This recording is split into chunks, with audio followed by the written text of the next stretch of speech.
ನಮ್ಮ ಹೃದಯಗಳು, ನಮ್ಮ ಮನೋನೇತ್ರಗಳು ತೆರೆದಿಡುವ ಹಾಗೆ ಈ ವಾಕ್ಯಗಳು ನಮ್ಮನ್ನು ಬಲಪಡಿಸುವ ಹಾಗೆ ನೀವೇ ನೋಡ್ಕೊಳ್ಳಿ ತಂದೆ. ನನ್ನ ಪ್ರಾರ್ಥನೆ ಯೇಸು ಕ್ರಿಸ್ತರ ನಾಮದಲ್ಲಿ ಸಮರ್ಪಿಸಿ ಬೇಡಿಕೊಳ್ಳುತ್ತಿದ್ದೇನೆ, ಪರಲೋಕದಲ್ಲಿರುವ ನನ್ನ ತಂದೆ, ಆಮೆನ್.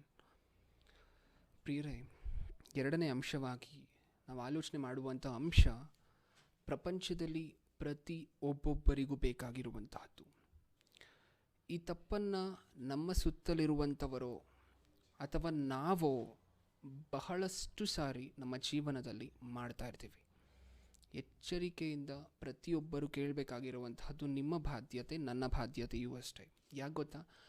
ಈ ತಪ್ಪನ್ನು ಬಹುತೇಕ ಜನ ನಡೆಸ್ತಾ ಇದ್ದೀವಿ ಪ್ರಪಂಚದಲ್ಲಿ. ಅದಕ್ಕೋಸ್ಕರ ಈಗ ನಾವು ಈ ಅಂಶವನ್ನು ಆಲೋಚನೆ ಮಾಡಲಿಕ್ಕೆ ಹೊರಟಿರುವಂಥ ಅಂಶದ ಹೆಸರು ಮನುಷ್ಯನ ನಾಶನಕ್ಕೆ ಕಾರಣವಾಗಿರುವ ಸುಳ್ಳು. ಮತ್ತೊಮ್ಮೆ ಹೇಳ್ತಿದ್ದೀನಿ ಪ್ರಿಯರೇ, ಮನುಷ್ಯನ ನಾಶನಕ್ಕೆ ಕಾರಣವಾಗಿ ಸುಳ್ಳು ಅನ್ನುವಂಥ ಪದಕ್ಕಿರುವಂಥ ಅರ್ಥ ಏನು? ಸತ್ಯ ಅಲ್ಲದೇ ಇರುವಂತಹದ್ದು, ಹೌದಲ್ವಾ? ನಡೆದದ್ದನ್ನು ಹಾಗೆ ಹೇಳದೆ ಅದನ್ನು ಬೇರೆ ರೀತಿ ಅಥವಾ ನಡೆದಕ್ಕೆ ವಿರುದ್ಧವಾಗಿ ಹೇಳುವಂತಹದ್ದೇ ಸುಳ್ಳು. ಒಂದು ಘಟನೆ ನಡೆದಿರುತ್ತೆ, ಅದನ್ನು ನೋಡಿರ್ತೀವಿ, ಅಥವಾ ನಮ್ಮ ಜೀವನದಲ್ಲೇ ನಾವೇ ಒಂದು ಘಟನೆಯನ್ನು ನಡೆಸಿರ್ತೀವಿ. ಅದನ್ನು ನಡೆದ ರೀತಿಯಲ್ಲಿ ಹೇಳದೆ ಬೇರೆ ರೀತಿಯಲ್ಲಿ ಅದಕ್ಕೆ ಸೇರಿಸಿ ಅಥವಾ ಅದರಿಂದ ತೆಗೆದು ಹೇಳುವಂತಹದ್ದೇ ಸುಳ್ಳು. ಈ ಪ್ರಪಂಚ ಸುಳ್ಳನ್ನು ಒಂದು ಚಿಕ್ಕ ತಪ್ಪಾಗಿ ಭಾವಿಸಿದೆ ಪ್ರಿಯರೇ.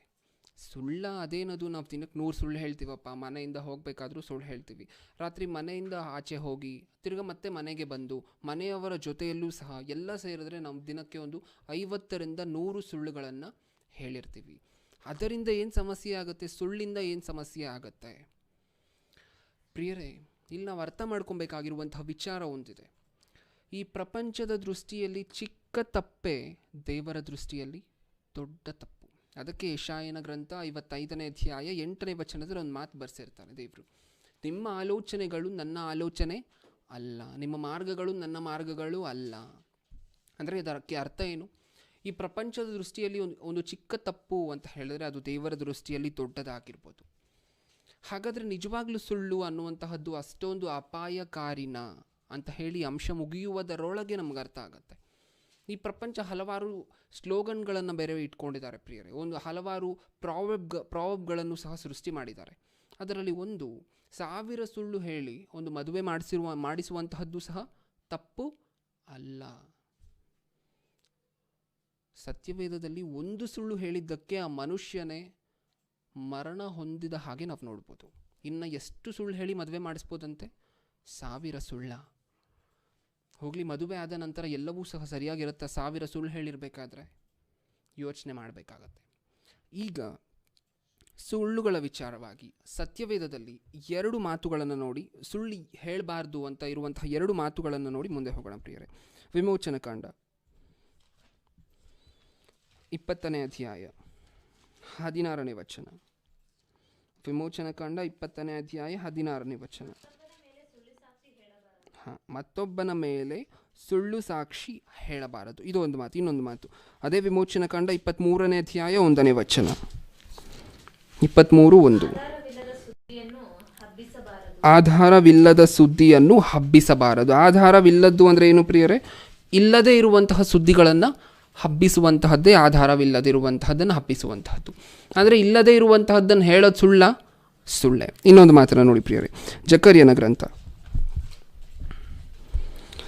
ಸತ್ಯವೇದದಲ್ಲಿ ಒಂದು 3 ಮಾತುಗಳನ್ನು ನೋಡ್ತಾ ಇದ್ದೀವಿ. ಎಲ್ಲೆಲ್ಲಿ ಸುಳ್ಳನ್ನು ಹೇಳಬಾರದು ಅಂತ ಇದೆಯೋ ಆ 3 ಮಾತುಗಳನ್ನು ನೋಡ್ಕೊಂಡು ಮುಂದೆ ಹೋಗೋಣ. ಜಕರ್ಯನ ಗ್ರಂಥ 8ನೇ ಅಧ್ಯಾಯ 16ನೇ ವಚನ.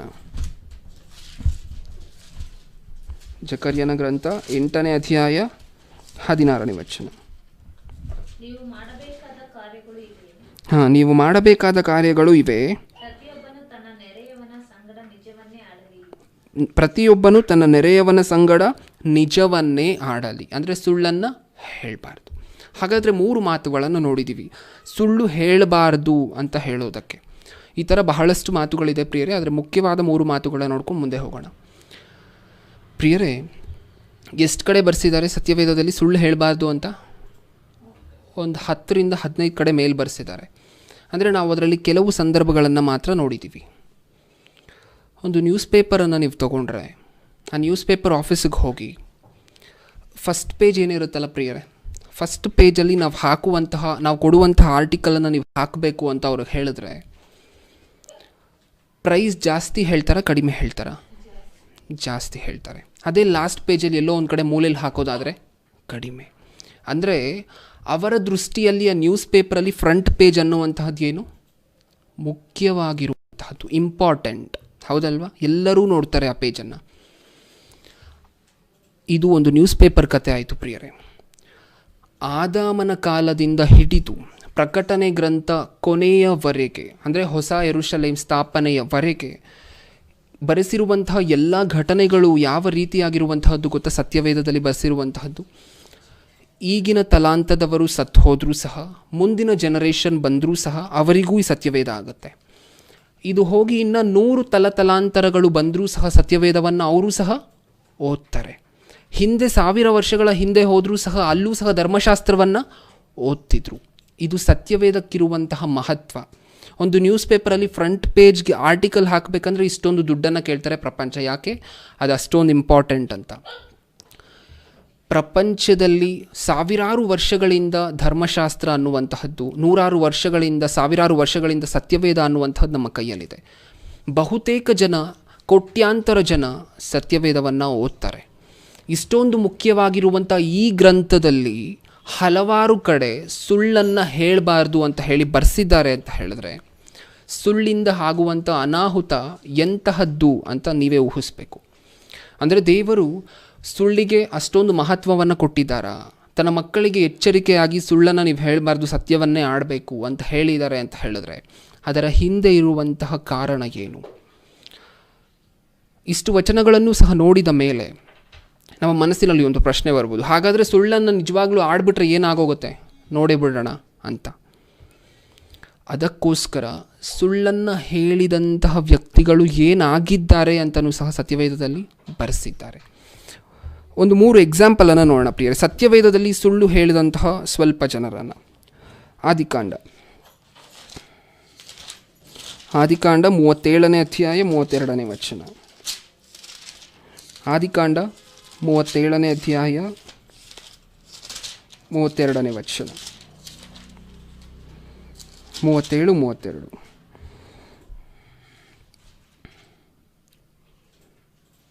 ಈ ಸಂದರ್ಭ ನಮ್ಮೆಲ್ಲರಿಗೂ ಗೊತ್ತಿದೆ ಪ್ರಿಯರೇ. ಯಾಕೋಬ ತಂದೆಯಾಗಿರ್ತಾನೆ.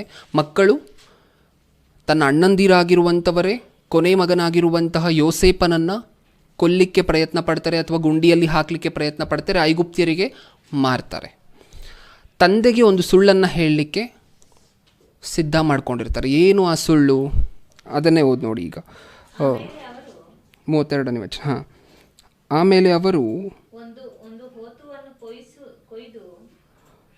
32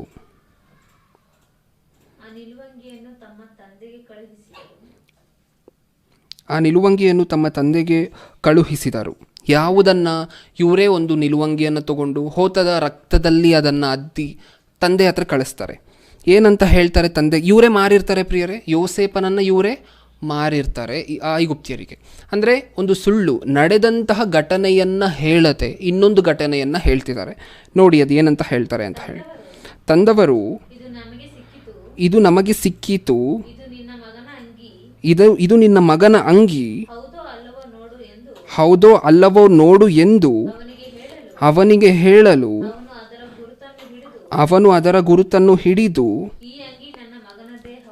ಈ ಅಂಗಿ ನನ್ನ ಮಗನದೇ ಹೌದು. ಇದು ಯಾರ ಹತ್ರ ಹೇಳ್ತಿದ್ದಾರೆ ಈ ಮಾತನ್ನು? ಯಾಕೋಬನ ಹತ್ರ, ಹೌದಲ್ವಾ? ಒಬ್ಬ ತಂದೆ ಹತ್ರ ನಿಮ್ಮ ಮಗನಿಗೇನೋ ಅಪಾಯ ಆಗಿದೆ, ನಿಮ್ಮ ಮಗ ಧರಿಸ್ಕೊಂಡಿರುವಂಥ ಅಂಗಿಯನ್ನು ತಗೊಳ್ಳಿ, ಇದಕ್ಕೆ ರಕ್ತ ಆಗಿದೆ, ಇದು ನಿಮ್ಮ ಮಗನದೋ ಅಲ್ವೋ ನೋಡಿ ಹೇಳಿ ಅಂತ ಹೇಳಿದ್ರೆ ತಂದೆಗೆ ಹೇಗಿರುತ್ತೆ ಪ್ರಿಯರೇ? ಬಾಧೆ ಆಗಿರುತ್ತೆ. ಸೊ ಅದೇ ಬಾಧೆಯಿಂದ ತಂದೆ ಏನು ಮಾಡ್ತಾರೆ ನೋಡಿ ಮುಂದೆ 34ನೇ ವಚನದಿಂದ. ಈ ಅಂಗಿ 33ನೇ ವಚನದಿಂದ ಅವನು ಅದರ ಗುರುತನ್ನು ಹಿಡಿದು, ಅಂದರೆ ತಂದೆಯ ಅಂಗಿಯ ಗುರುತನ್ನು ಹಿಡಿದು, ಈ ಅಂಗಿ ನನ್ನ ಮಗನದೇ ಹೌದು, ದುಷ್ಟ ಮೃಗವು ಅವನನ್ನು ಕೊಂದು ತಿಂದಿರಬೇಕು. ಯೋಸೇಫನನ್ನು ಸಂದೇಹವಿಲ್ಲದೆ ಸೀಳಿ ಹಾಕಿರಲ್ಪಟ್ಟಿರಬೇಕು ಎಂದು ಹೇಳಿ ತನ್ನ ಬಟ್ಟೆಗಳನ್ನು ಹರಿದುಕೊಂಡು ನಡುವಿನ ಮೇಲೆ ಗೋಣಿತಟ್ಟು ಸುತ್ತಿಕೊಂಡು ತನ್ನ ಮಗನಿಗಾಗಿ ಬಹುದಿನಗಳವರೆಗೂ ಹಂಬಲಿಸುತ್ತಿದ್ದನು. ಅಂದರೆ ಮಗನು ಮರಣ ಹೊಂದದ ಅಂತ ಹೇಳಿದಾಗ ತಂದೆಗೆ ಆಗುವಂತಹ ವೇದನೆ ಇಲ್ಲಿ ಯಾಕೋಬನಿಗೂ ಸಹ ಆಗಿದೆ. ಅಂದರೆ ತನ್ನ ಬಟ್ಟೆಗಳನ್ನು ಹರಿದುಕೊಂಡು ಬಹುದಿನದವರೆಗೆ ದುಃಖಪಟ್ಟ. ಎಷ್ಟು ದಿನಗಳವರೆಗೆ? ಯೋಸೇಫನು ಇನ್ನು ಬದುಕಿದ್ದಾನೆ, ಅವನನ್ನು ಬೇರೆ ದೇಶದವರಿಗೆ ಮಾರಿದ್ದಾರೆ. ಯಾರು? ತಮ್ಮ ಅಣ್ಣಂದಿರು. ಆದರೆ ತಂದೆ ಹತ್ರ ಸೃಷ್ಟಿ ಮಾಡಿರುವಂತಹ ಸುಳ್ಳೇನು? ಒಂದು ಅಂಗಿಯನ್ನು ಕೊಟ್ಟು ಒಂದು ಅಂಗಿಯನ್ನು ಕಳುಹಿಸಿ ತಂದೆ ಹತ್ರ ಇದು ನಿಮ್ಮ ಮಗನದೋ ಹೌದೋ ಅಲ್ವೋ ನೋಡಿ ಅಂತ ಹೇಳಿರುವಂತಹದ್ದು. ಹಾಗಾದರೆ ತಂದೆ ಏನು ಅನ್ಕೋಬೇಕು? ಹೌದು, ಇದು ಕರೆಕ್ಟ್ ಆಗಿದೆ, ಇದು ನನ್ನ ಮಗನದೇ. ಒಂದು ದುಷ್ಟ ಮೃಗ, ಒಂದು ಪ್ರಾಣಿ ನನ್ನ ಮಗನನ್ನು ಸೀಳಿರಬೇಕು, ಹಾಗಾದರೆ ನನ್ನ ಮಗ ನನಗಿನ್ನ ಇಲ್ಲ ಅಂತ ಹೇಳಿ ತಮ್ಮ ಬಟ್ಟೆಗಳನ್ನು ಹರಿದುಕೊಂಡು ಗೋಳಾಡ್ತಾನೆ ತಂದೆ. ಇದು ನಡೆದಿರುವಂತಹ ಸಂಗತಿ. ಅಂದರೆ ಅಣ್ಣಂದಿ ಸುಳ್ಳು ಹೇಳಲಿಕ್ಕೆ ಟ್ರೈ ಮಾಡಿರುವಂತಹ ಘಟನೆ ಒಂದಾದರೆ ಹೇಳಿರುವಂಥದ್ದು ಇನ್ನೊಂದು. ಹೌದಾ? ಹೌದು. ಹಾಗಾದರೆ ಸುಳ್ಳು ಪ್ರಾರಂಭ ಆಯಿತಾ? ಆಯಿತು.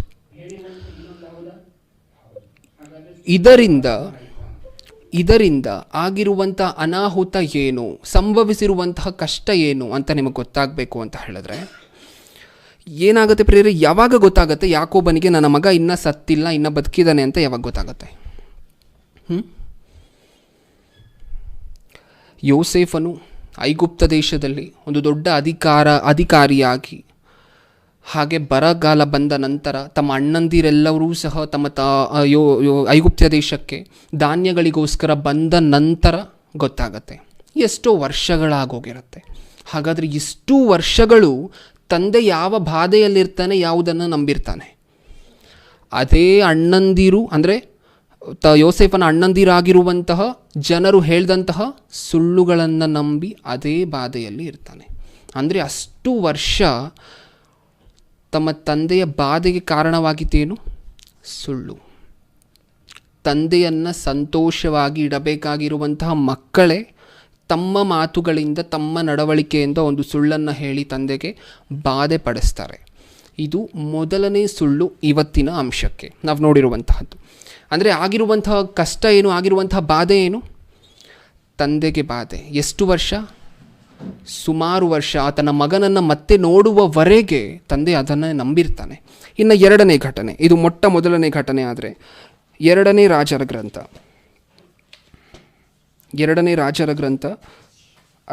ಅರಸುಗಳು 2ನೇ ಗ್ರಂಥ 5ನೇ ಅಧ್ಯಾಯ 26ನೇ ವಚನ.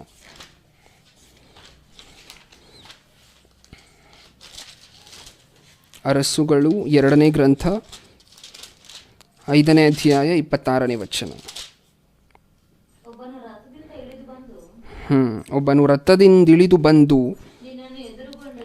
ನಿನ್ನನ್ನು ಎದುರುಗೊಂಡದ್ದು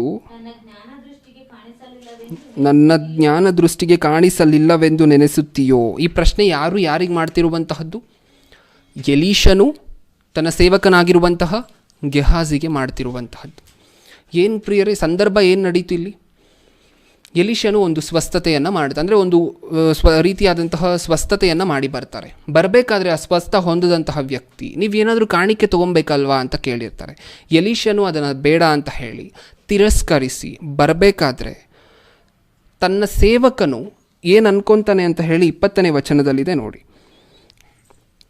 ನಾಮಾನನು ಸ್ವಲ್ಪ ದೂರಕ್ಕೆ ಹೋದ ನಂತರ ದೇವರ ಮನುಷ್ಯನಾದ ಎಲೀಷನ ಸೇವಕ ಗೆಹಾಜಿಯು ಮನಸ್ಸಿನಲ್ಲಿ, ನನ್ನ ಯಜಮಾನನು ಆ ಆರಾಮ್ಯನಾದ ನಾಮಾನನಿಂದ ಏನೂ ತೆಗೆದುಕೊಳ್ಳದೆ ಅವನನ್ನು ಹಾಗೇ ಕಳುಹಿಸಿಬಿಟ್ಟನಲ್ಲ, ಯೆಹೋವನಾಣೆ, ನಾನು ಅವನ ಹಿಂದೆ ಓಡುತ್ತಾ ಹೋಗಿ ಅವನಿಂದ ಸ್ವಲ್ಪವನ್ನಾದರೂ ಬಾಚಿಕೊಂಡು ಬರುವೆನು ಅಂದುಕೊಂಡು ಹೊರಟನು. ಅಂದರೆ ಸ್ವಸ್ಥ ಹೊಂದದಂತಹ ವ್ಯಕ್ತಿ ಹತ್ರ ಎಲೀಷನು ಏನು ಹೇಳಿರ್ತಾನೆ? ಏನೂ ಸಹ ನನಗೆ ಕಾಣಿಕೆಯಾಗಿ ನಾನು ಸ್ವಸ್ಥ ಮಾಡಿರೋದಕ್ಕೋಸ್ಕರ ನಾನು ಏನೂ ಸಹ ತಗೊಳ್ಳೋದಿಲ್ಲ ಅಂತ ಹೇಳಿ ಹೋಗ್ತಾ ಇರ್ತಾನೆ. ಆದರೆ ಸೇವಕನೇನು ಮಾಡ್ತಾನೆ? ಮತ್ತೆ ಹೋಗಿ ಏನಾದರೂ ಒಂದು ಯಜಮಾನ ಏನೋ ಬೇಡ ಅಂತ ಹೇಳಿ ಬಂದಿದ್ದಾನೆ, ಆದರೆ ನಾನಾದರೂ ಏನಾದರೂ ಹೋಗಿ ಬಾಚಿಕೊಂಡು ಬರಬೇಕು. ಹೋಗ್ತಾನೆ ಪ್ರಿಯರೇ, ಹೋಗಿ ತೊಗೊಂಡು ಬರ್ತಾನೆ. ತೊಗೊಂಡು ಬಂದ ನಂತರ ಮತ್ತೆ ಯಾರ ಹತ್ರ ಬರ್ತಾನೆ? ಸೇವಕ ಅಂತ ಹೇಳಿದ್ಮೇಲೆ ಯಜಮಾನನ ಹತ್ರ. ಯಜಮಾನ ಆಗೊಂದು ಪ್ರಶ್ನೆ ಕೇಳ್ತಾನೆ, ಎಲ್ಲಿಗೆ ಹೋಗಿದ್ದೆ ಅಂತ ಹೇಳಿ. 26ನೇ ವಚನ, 25ನೇ ವಚನದಿಂದ ಸಾರಿ. ಅವರು ಹೋದ ನಂತರ ಇವನು ತನ್ನ ಯಜಮಾನನ ಬಳಿಗೆ ಬಂದನು. ಎಲೀಷನು ಅವನನ್ನು, ಗೆಹಜಿಯೇ, ಎಲ್ಲಿಗೆ ಹೋಗಿ ಬಂದಿ ಎಂದು ಕೇಳಿದನು. ಅಂದರೆ ತನ್ನ ಯಜಮಾನ ತನ್ನ ಸೇವಕನಿಗೆ ಒಂದು ಪ್ರಶ್ನೆಯನ್ನ ಮಾಡ್ತಿದ್ದಾನೆ. ಇದಕ್ಕೆ ನಡೆದದ್ದನ್ನು ಸರಿಯಾಗಿ ಉತ್ತರ ಕೊಟ್ಟರೆ ಅದು ಸತ್ಯ, ಇಲ್ಲದೆ ಹೋದರೆ ಅದು ಸುಳ್ಳು. ಸತ್ಯ ಯಾವುದು? ಏನು ನಡೆದಿದೆ ಹಿಂದೆ? ಸೇವಕನು ತಗೊಂಡಿದ್ದಾನೆ ಕಾಣಿಕೆಯನ್ನು. ಹಾಗಾದರೆ ಏನು ಉತ್ತರ ಕೊಡ್ತಿದ್ದಾನೆ ಅಂತ ಹೇಳಿ ನೋಡಿ. ಅದಕ್ಕೆ ಅವನು, ನಿನ್ನ ಸೇವಕನಾದ ನಾನು ಎಲ್ಲಿಯೂ ಹೋಗಲಿಲ್ಲ ಎಂದು ಉತ್ತರ ಕೊಟ್ಟನು. ಅಂದರೆ ಇದು ಸತ್ಯನಾ? ಇಲ್ಲ, ಸುಳ್ಳು. ಇವನು ಮಾಡಿರುವಂತಹದ್ದೇ ಒಂದು ಕಾಣಿಕೆಯನ್ನು ತಗೊಂಡಿದ್ದಾನೆ. ಅಂದರೆ ಯಜಮಾನನ ಹತ್ರ ಹೇಳ್ತಿರುವಂತಹ ಮಾತೇನು? ನಾನು ಎಲ್ಲಿಗೂ ಸಹ ಹೋಗಿರಲಿಲ್ಲ. ಹಾಗಾದರೆ ಈ ಪ್ರಪಂಚ ಸುಳ್ಳು ಹೇಳ್ದ, ಸರಿ ಆಯಿತು, ಇದಕ್ಕೆ ಶಿಕ್ಷೆ ಏನು? ಅಷ್ಟು ದೊಡ್ಡ ಶಿಕ್ಷೆ ಬಂದ್ಬಿಡುತ್ತಾ? ನಾವು ಸಹ 1000 ಸುಳ್ಳು ಹೇಳ್ತೀವಿ ದಿನಕ್ಕೆ, 50 ಸುಳ್ಳು ಹೇಳ್ತೀವಿ, 100 ಸುಳ್ಳು ಹೇಳ್ತೀವಿ. ಅದಕ್ಕೆ ಅಷ್ಟೊಂದು ದೊಡ್ಡ ದೊಡ್ಡ ಶಿಕ್ಷೆ ಇರುತ್ತಾ? ಅಷ್ಟೊಂದು ದೊಡ್ಡ ದೊಡ್ಡ ಹೀನಾಯವಾದಂತಹ ಘಟನೆಗಳು ನಡೆಯುತ್ತಾ? 27ನೇ ವಚನ, ಏನು ನಡೀತು ಸುಳ್ಳು ಹೇಳಿದಂತಹ ವ್ಯಕ್ತಿಗೆ ಅಂತ ನೀವು ನೋಡಬೇಕು. ನಾಮಾನನ ಕುಷ್ಠವು ನಿನ್ನನ್ನು, ನಿನ್ನ ಸಂತಾನದವರನ್ನು ಸದಾಕಾಲ ಹಿಡಿದಿರುವುದು ಅಂದನು. ಎಂಥ ಶಿಕ್ಷೆ ಪ್ರಿಯರೇ ಇದು! ಸುಳ್ಳು ಹೇಳಿದ್ಯಾರು? ಗೆಹಜಿ. ಅವನಿಗೂ ಅವನ ಸಂತಾನದವರಿಗೂ, ಮುಂದೆ ಎಷ್ಟು ಜನ ಹುಟ್ಟುತ್ತಾರೋ ಆ ಸಂತಾನದಿಂದ ಅಷ್ಟು ಜನ ಏನಾಗಿರ್ಬೇಕಂತೆ? ಅಷ್ಟು ಜನಕ್ಕೂ ಕುಷ್ಠ. ಇದು ಸುಳ್ಳು ಹೇಳಿದಂತಹ ವ್ಯಕ್ತಿಗಳಿಗೆ ಶಿಕ್ಷೆ ಸತ್ಯವೇದದಲ್ಲಿರುವಂತಹದ್ದು. ಇದನ್ನು ನಾವೇನಕ್ಕೆ ಆಲೋಚನೆ ಮಾಡಬೇಕು ಗೊತ್ತಾ? ನಮ್ಮ ಜೀವನದಲ್ಲೂ ಒಂದೇ ಒಂದು ಸುಳ್ಳಿಂದ ಹಿಡಿದು ದೊಡ್ಡ ಅನಾಹುತಗಳೇ ಆಗಿ ಹೋಗ್ತಾ ಇರುತ್ತೆ. ಅದಕ್ಕೋಸ್ಕರ 27ನೇ ವಚನ ಕೊನೆ ಮಾತನ್ನು ಮತ್ತೆ ಓದಿ. ಕೊನೆ ಮಾತನ್ನು, ಕೂಡಲೇ ಅವನಿಗೆ ಕುಷ್ಠ ಹತ್ತಿತು. ಅವನು ಹಿಮದಂತೆ ಬಿಳುಪಾಗಿ ಅವನ ಸನ್ನಿಧಿಯಿಂದ ಹೊರಟು ಹೋದನು. ಇದು 2ನೇ ಘಟನೆ ಸತ್ಯವೇದದಲ್ಲಿ. ಸುಳ್ಳು ಹೇಳೋದಕ್ಕೆ ಆಗುವಂತಹ ಶಿಕ್ಷೆಗಳನ್ನು ನಾವು ನೋಡ್ತಾ ಇದ್ದೀವಿ. ಸತ್ಯವೇದದಲ್ಲಿ ಮೊಟ್ಟ ಮೊದಲು 3 ಮಾತನ್ನು ನಾವು ನೋಡಿದ್ವಿ. 3 ಕಡೆ ಸುಳ್ಳು ಹೇಳಬಾರ್ದು, ನೀವು ಸತ್ಯವನ್ನೇ ಆಡಬೇಕು ಅಂತ ಇದೆ. ಇಲ್ಲ ಏನಾಗುತ್ತೋ ನೋಡೋಣ ಅಂತ ಹೇಳಿ ಏನಾದರೂ ಸುಳ್ಳು ಹೇಳಕ್ಕೆ ಹೋದರೆ ಹಿಂದೆ ಸುಳ್ಳು ಹೇಳಿದಂತಹ ವ್ಯಕ್ತಿಗಳಿಗೆ ಆಗಿರುವಂತಹ ಶಿಕ್ಷೆ ಅಂದರೆ ನಾಶ ಆಯಿತಾ? ಅವ್ರ ಬದುಕು ನಾಶ ಆಯಿತು. ಯಾಕೋಬನು ಮತ್ತೆ ತನ್ನ ಮಗನನ್ನು ನೋಡುವವರೆಗೆ ತನ್ನ ಮಗ ಸತ್ತು ಹೋಗಿದ್ದಾನೆ ಅಂತಲೇ ಅಂದ್ಕೊಂಡಿದ್ದ. ಅಂದರೆ ಬಾಧೆ ಇತ್ತ ತನ್ನ ಮಕ್ಕಳು ಹೇಳಿದಂತಹ ಸುಳ್ಳಿಂದ, ಬಾಧೆ ಅನ್ನುವಂತಹದ್ದು ಇತ್ತು. ಅದೇ ರೀತಿ 3ನೇ ಸಂದರ್ಭ ಅಪೊಸ್ತಲರ ಕೃತ್ಯಗಳು. 3ನೇದಾಗಿ ಸುಳ್ಳು ಹೇಳಿದಂತಹದ್ದು ಅಪೊಸ್ತಲರ ಕೃತ್ಯಗಳು 5ನೇ ಅಧ್ಯಾಯ 1ನೇ ವಚನ. ಅಪೊಸ್ತಲರ ಕೃತ್ಯಗಳು 5ನೇ ಅಧ್ಯಾಯ 1ನೇ ವಚನ. ಆದರೆ ಅನನೀಯನೆಂಬ ಒಬ್ಬ ಮನುಷ್ಯನು ಸಫೈರಳೆಂಬ ತನ್ನ ಹೆಂಡತಿಯ ಸಮೇತ ಒಂದು ಭೂಮಿಯನ್ನು ಮಾರಿ ಹೆಂಡತಿಯ ಸಮ್ಮತಿಯಿಂದ ಅದರ ಕ್ರಯದಲ್ಲಿ ಒಂದು ಭಾಗವನ್ನು ಬಚ್ಚಿಟ್ಟುಕೊಂಡು ಒಂದು ಭಾಗವನ್ನು ತಂದು ಅಪೊಸ್ತಲರ ಪಾದಗಳ ಬಳಿಯಲ್ಲಿ ಇಟ್ಟನು. ಅಂದರೆ ಏನಾಗಿದೆ ಇಲ್ಲಿ? ತನ್ನ ಗಂಡ ಹೆಂಡತಿ ಬಗ್ಗೆ ಒಂದು ಅಗ್ರಿಮೆಂಟ್ ಮಾಡ್ಕೊಂಡಿದ್ದಾರೆ, ಅವರೇ ಮಾತಾಡಿಕೊಂಡು. ಏನು? ಅಪೊಸ್ತಲರ ಅಂದರೆ ನಾವು ಮಾರಿ ಕೊಡುವಂತಹದ್ದು ಕೊಡ್ತೀವಿ, ಅಪೊಸ್ತಲರ ಪಾದದ ಹತ್ರ ಇಡ್ತೀವಿ. ಅದಕ್ಕೆ ಮುಂಚೆ ನಾವು ಮಾರಿರುವಂಥ ಹಣದಲ್ಲಿ ಒಂದು ಭಾಗವನ್ನು ನಾವಿಟ್ಕೊಂಡು ಇನ್ನೊಂದು ಭಾಗವನ್ನು ಕೊಡೋಣ, ಅಂದರೆ ಪೂರ್ತಿ ಕೊಡೋದು ಬೇಡ ಅಂತ ಡಿಸೈಡ್ ಮಾಡಿಕೊಂಡ್ರು. ಸುಳ್ಳು ಎಲ್ಲಿ ಪ್ರಾರಂಭವಾಗುತ್ತೆ ಅಂತ ನಾವು ನೋಡೋಣ ಪ್ರಿಯರೇ. ಆಗ ಪೇತ್ರನು, 3ನೇ ವಚನದಿಂದ, ಆಗ ಪೇತ್ರನು ಅನನೀಯ, ಸೈತಾನನು ನಿನ್ನ ಹೃದಯದಲ್ಲಿ ತುಂಬಿಕೊಂಡಿದ್ದೇನು? ನೀನು ಯಾಕೆ ಆ ಹೊಲದ ಕ್ರಯದಲ್ಲಿ ಕೆಲವನ್ನು ಬಚ್ಚಿಟ್ಟುಕೊಂಡು ಪವಿತ್ರಾತ್ಮನನ್ನು ವಂಚಿಸಬೇಕೆಂದಿದ್ದಿ? ಆ ಆಸ್ತಿ ಇದ್ದಾಗ ನಿನ್ನದಾಗಿಯೇ ಇತ್ತಲ್ಲವೇ? ಮಾರಿದ ಮೇಲೆಯೂ ಬಂದ ಹಣವು ನಿನ್ನ ಅಧೀನದಲ್ಲೇ ಇತ್ತಲ್ಲವೇ? ನೀನು ಈ ಕಾರ್ಯವನ್ನು ನಿನ್ನ ಹೃದಯದಲ್ಲಿ ಆಲೋಚಿಸಿಕೊಂಡದ್ದೇಕೆ?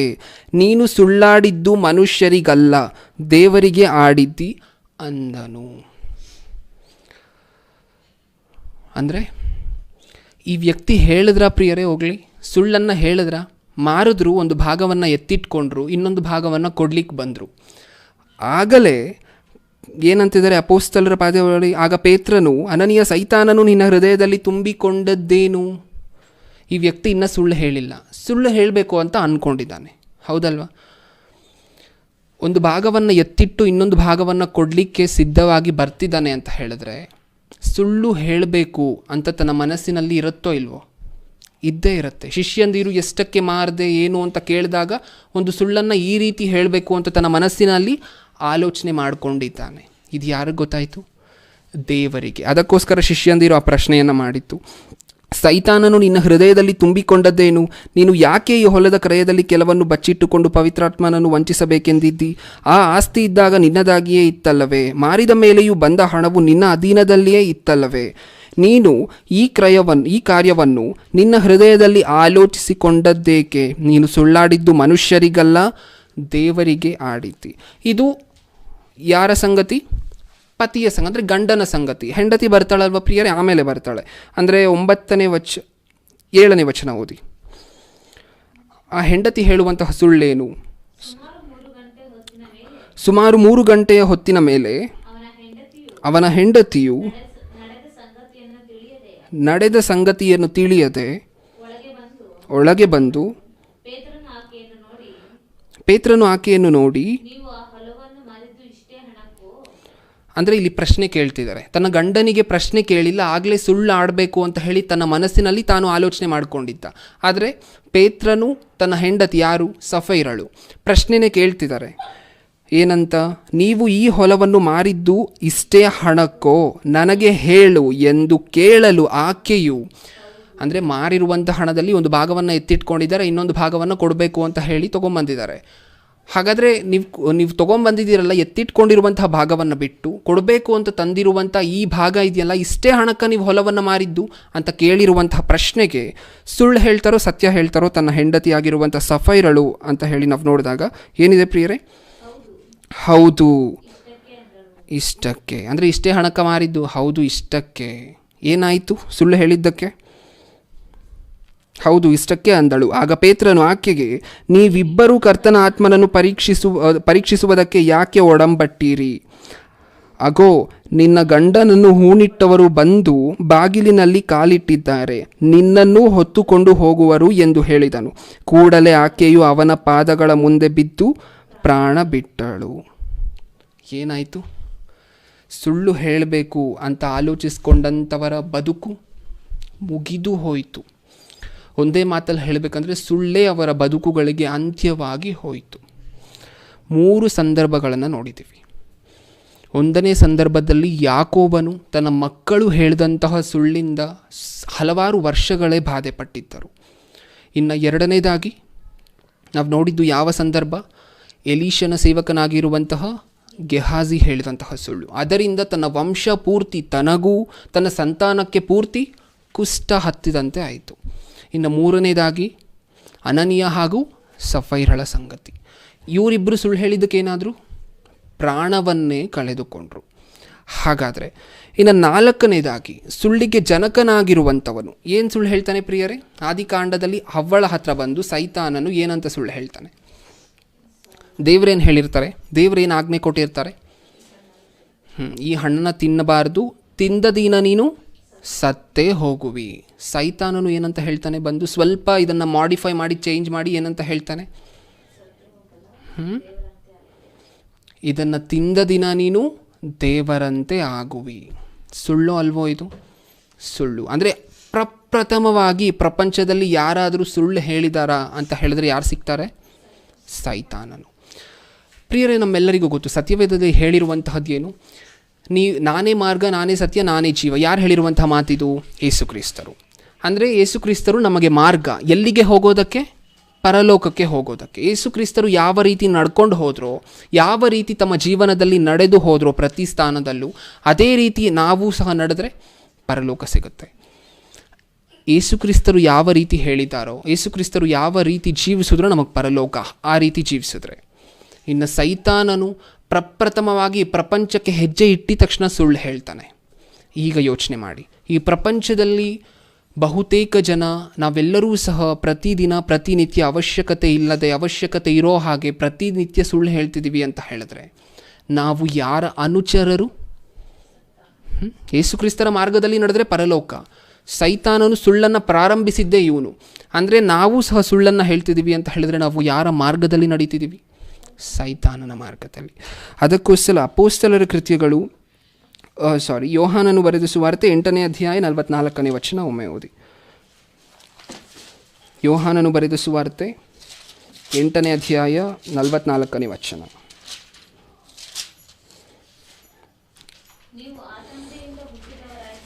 8:44. ನೀವು ಆ ತಂದೆಯಿಂದ ಹುಟ್ಟಿದವರಾಗಿದ್ದು ನಿಮ್ಮ ತಂದೆಯ ದುರಿಚ್ಛೆಗಳನ್ನೇ ನಡೆಸಬೇಕೆಂದಿದ್ದೀರಿ. ಯಾವ ತಂದೆಯಿಂದ ಹುಟ್ಟಿದವರಾಗಿ? ಆ ತಂದೆ ಅಂದರೆ ಸುಳ್ಳಿಗೆ ಜನಕನಾಗಿದ್ದಾನಲ್ಲ ಸೈತಾನನು ಅಂತ ಹೇಳಿ. ಈಗಲೂ ಸಹ ನಾವು ಸುಳ್ಳು ಹೇಳ್ತಿದ್ವಿ ಅಂತ ಹೇಳಿದ್ರೆ ನಾವು ಯಾವ ತಂದೆಯಿಂದ ಹುಟ್ಟಿದಂಥವರಾಗ್ತೀವಿ? ನಾವು ಹುಟ್ಟಿರುವಂತಹ ದೇವರಿಂದಲೇ. ಆದರೆ ಈ ಪ್ರಪಂಚಕ್ಕೆ ಬಂದು ನಮ್ಮ ತಂದೆ ಇವರಲ್ಲ, ಅಂದರೆ ನಮ್ಮನ್ನು ಹುಟ್ಟಿಸಿದಂತಹ ದೇವರು ನಮ್ಮ ತಂದೆ ಅಲ್ಲ, ಸೈತಾನನೇ ನಮ್ಮ ತಂದೆ ಅಂತ ಅಂಗೀಕರಿಸಿದಂತಿರುತ್ತೆ ನಾವು ಸುಳ್ಳು ಹೇಳಿರುವಂತಹ ಪ್ರತಿಯೊಂದು ಸಾರಿಯೂ ಸಹ. ಮುಂದೆ ಓದಿ ಪ್ರಿಯರೇ. ಅವನು ಆದಿಯಿಂದಲೂ ಕೊಲೆಗಾರನಾಗಿದ್ದು ಸತ್ಯದಲ್ಲಿ ನಿಲ್ಲಲಿಲ್ಲ. ಅವನಲ್ಲಿ ಸತ್ಯವೂ ಇಲ್ಲವೇ ಇಲ್ಲ. ಸೈತಾನನ ಬಗ್ಗೆನೇ ಹೇಳಿದ್ದಾರೆ. ಮುಂದೆ ಅವನು ಸುಳ್ಳಾಡುವಾಗ ಸ್ವಭಾವಾನುಸಾರವಾಗಿ ಆಡುತ್ತಾನೆ. ಅಂದರೆ ಹ್ಯಾಬಿಟ್ ಆಗಿರುತ್ತೆ. ಸುಳ್ಳುಗಾರನು ಸುಳ್ಳಿಗೆ ಮೂಲ ಪುರುಷನೂ ಆಗಿದ್ದಾನೆ. ಮೂಲ ಪುರುಷನು ಅಂದರೆ ಗಾಡ್ ಫಾದರ್ ಅಂತ ಹೇಳಿ ಕರಿಬೋದು. ಅಂದರೆ ಅಲ್ಲಿಂದನೇ ಶುರು ಆಗಿರಬೇಕು ಆ ಒಂದು ಘಟನೆ. ಎಲ್ಲಿಂದ ಶುರು ಆಯಿತು ಸುಳ್ಳು? ಸೈತಾನನಿಂದ. ಅದಕ್ಕೋಸ್ಕರ ಸುಳ್ಳಿಗೆ ಯಾರು ತಂದೆ? ಸೈತಾನನೇ. ನಾವು ಸಹ ಸುಳ್ಳು ಹೇಳ್ತಿದ್ದೀವಿ ಅಂತ ಹೇಳಿದ್ರೆ ಯಾವ ತಂದೆಯನ್ನು ಹಿಂಬಾಲಿಸ್ತಿದ್ದೀವಿ? ಸೈತಾನನನ್ನೇ. ಪ್ರತಿಯೊಬ್ಬ ಜನರು, ಪ್ರತಿಯೊಬ್ಬ ಕ್ರೈಸ್ತರು ಇದನ್ನು ತಿಳಿಬೇಕು. ಕ್ರೈಸ್ತರು ಸುಳ್ಳು ಹೇಳ್ತಿಲ್ಲ ಅಂತ ಅಲ್ಲ ಪ್ರಿಯರೇ. ಪ್ರಪಂಚದಲ್ಲಿ ಬೇರೆ ಜನರು ಸಹ ಸುಳ್ಳು ಹೇಳ್ತಿದ್ದಾರೆ, ಜೊತೆಯಲ್ಲಿ ಕ್ರೈಸ್ತರು ಸಹ ಸುಳ್ಳು ಹೇಳ್ತಿದ್ದಾರೆ. ಏನು ಕ್ರೈಸ್ತರು ಹೇಳುವಂತಹ ಸುಳ್ಳು ಏನು ಅಂತ ಹೇಳಿ ಮುಂದೆ ನೋಡೋಣ. ಅದಕ್ಕಿಂತ ಮುಂಚೆ ಪ್ರಕಟಣೆ ಗ್ರಂಥ 21ನೇ ಅಧ್ಯಾಯ 8ನೇ ವಚನ. ಪ್ರಕಟಣೆ ಗ್ರಂಥ 21ನೇ ಅಧ್ಯಾಯ 8ನೇ ವಚನ. ಈ ಲೋಕದಲ್ಲಿ ಸುಳ್ಳು ಹೇಳಿ ಪ್ರಾಣ ಕಳೆದುಕೊಂಡಂತಹ ಘಟನೆಗಳನ್ನು ನೀವಿಷ್ಟೊತ್ತು ನೋಡಿದ್ದೀರ. ಈ ಲೋಕದಲ್ಲಿ ಮಾತ್ರ ನಮಗೆ ಲಾಸು. ಹಾಗಾದರೆ ನಮಗೆ ಪರಲೋಕ ಸಿಗುತ್ತಾ? ಹೋಗಲಿ, ಸುಳ್ಳು ಹೇಳಿದರೆ ಈ ಪ್ರಪಂಚದಲ್ಲಿ ಪರಲೋಕ ನಮಗೆ ಸಿಗುತ್ತಾ? ಈ ಲೋಕದಲ್ಲಿ ಅನಾಹುತ ಆಗುತ್ತೆ, ನಾವು ಕಳ್ಕೊತೀವಿ, ಹೌದು ನಿಜ, ನಮ್ಮ ಜೀವ ಹೋಗಿದ್ರೂ ಹೋಗುತ್ತೆ. ಹಾಗಾದರೆ ಪರಲೋಕ ಸಿಗುತ್ತಾ ಸುಳ್ಳು ಹೇಳಿದ್ರೆ? 21ನೇ ಅಧ್ಯಾಯ 8ನೇ ವಚನ. ಆದರೆ ಹೇಡಿಗಳು, ನಂಬಿಕೆ ಇಲ್ಲದವರು, ಅಸಹ್ಯವಾದದ್ದರಲ್ಲಿ ಸೇರಿದವರು, ಕೊಲೆಗಾರರು, ಜಾರರು, ಮಾಟಗಾರರು, ವಿಗ್ರಹಾರಾಧಕರು, ಎಲ್ಲ ಸುಳ್ಳುಗಾರರು, ಇವರಿಗೆ ಸಿಕ್ಕುವ ಪಾಲು ಬೆಂಕಿ ಗಂಧಕಗಳುರಿಯುವ ಕೆರೆಯೇ, ಅದು 2ನೇ ಮರಣವು ಎಂದು ನನಗೆ ಹೇಳಿದನು. ಈ ಲೋಕದಲ್ಲಿ ಏನೋ ಮರಣ ಆಗೋಗುತ್ತೆ, ಅದು 1ನೇ ಮರಣ. ಈ ಮರಣ ಆದ ನಂತರ ಮತ್ತೆ 2ನೇ ಮರಣ ನಮಗೋಸ್ಕರ ಸಿದ್ಧವಾಗಿರುತ್ತೆ. ಯಾರಿಗೆ? ಸುಳ್ಳುಗಾರರಿಗೆ. ಅಂದರೆ ಇಲ್ಲೊಂದಷ್ಟು ಅಷ್ಟು ಮಾತುಗಳನ್ನು ಬರೆಸಿದ್ದಾರೆ. ಅದರಲ್ಲಿ ಸುಳ್ಳುಗಾರರೂ ಸಹ ಬೆಂಕಿಯ ಕೆರೆಯಲ್ಲೇ ಇರ್ತಾರೆ. ಇವರಿಗೂ ಸಹ 2ನೇ ಮರಣ ಆಗತ್ತೆ ಅಂತ ಹೇಳಿ ನಾವು ನೋಡಿದ್ವಿ. ಹಾಗಾದರೆ ನಿಜವಾಗಲೂ ನಮ್ಮ ಮಾತು ಹೇಗಿರಬೇಕು ಅಂತ ಹೇಳಿ ದೇವರು ಕೋರ್ಕೊಂಡ್ರು. ಸರಿ, ಸುಳ್ಳು ಹೇಳಬಾರ್ದು. ಹಾಗಾದರೆ ನಿಜವಾಗ್ಲೂ ನಮ್ಮ ಮಾತು ಹೇಗಿರಬೇಕು? ಒಂದು 4 ವಚನಗಳನ್ನು ನೋಡೋಣ ಪ್ರಿಯರೇ. ಅದ್ಭುತವಾಗಿರುವಂಥ ಮಾತುಗಳು. ದೇವರು ನಾವು ಯಾವ ರೀತಿ ಜೀವಿಸಬೇಕು, ಯಾವ ರೀತಿ ಮಾತನಾಡಬೇಕು ಅಂತ ಹೇಳಿ ಕೋರ್ಕೊಂಡಿದ್ದಾರೆ ಅಂತ ಹೇಳಿ ನೋಡಿದಾಗ, ಎಫೆಸದವರಿಗೆ ಬರೆದ ಪತ್ರಿಕೆ 4ನೇ ಅಧ್ಯಾಯ 29ನೇ ವಚನ.